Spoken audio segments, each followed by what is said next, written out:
ఆడవాళ్ళ బట్టలే కాదు నాలాంటి తెంగళ లెక్కర్లు కూడా బలే కుట్టేస్తాడా గోపాలం. ఆడంటే అందరికీ లైకింగే కదరా. ఈ గోపాలం గారు సూద్తో ఆడవాళ్ళ బట్టలు ఎంత బాగా కుడతారని పేరుందో, సూదులో దారం గాడని కూడా అంతే పేరుంది. మన్మథ రేఖ ఇది నా చేతిలో ఉండడం వల్ల నాకు ఉపయోగం ఏంటి స్వామి? ఈ రేఖున్న జాతకుడు అమ్మాయిల్ని అతి సులభంగా వశపరుచుకోగలడు. ఇదంతా లవ్వే, ఇన్నాళ్ళు లేంది ఇప్పుడేటి? పాపి కొండల్లో లేత ఎండల్లో పాట పుట్టిందో తేటి గుండెల్లో, ఏటి పాయల్లో గూటి పడవల్లో ఈడు నవ్విందో 7 రంగుల్లో. ఒంటి మీద నూలు పోగు లేకుండా నన్ను చూసిన మొట్టమొదటి మొగోడివి నువ్వు.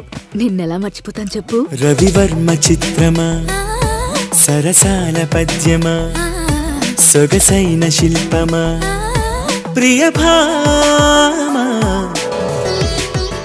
కానీ నాకు చీర కట్టుకోవడం రాదే. నాకు వచ్చు కదా, నాకు వదిలేసి కళ్ళు మూసుకోండి, తెరిసేలోగా కట్టేస్తాను. మేఘాలే తేలినాలోన,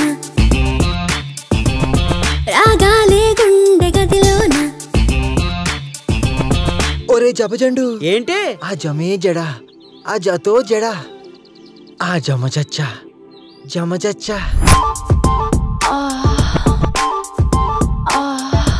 రా శంకరయ్య గారు పంప్ సెట్లోకి వెళ్దాం. చార్జర్ ఉందా? చార్జర్ అంటే ఏకంగా పవర్ బ్యాంకే ఉంది.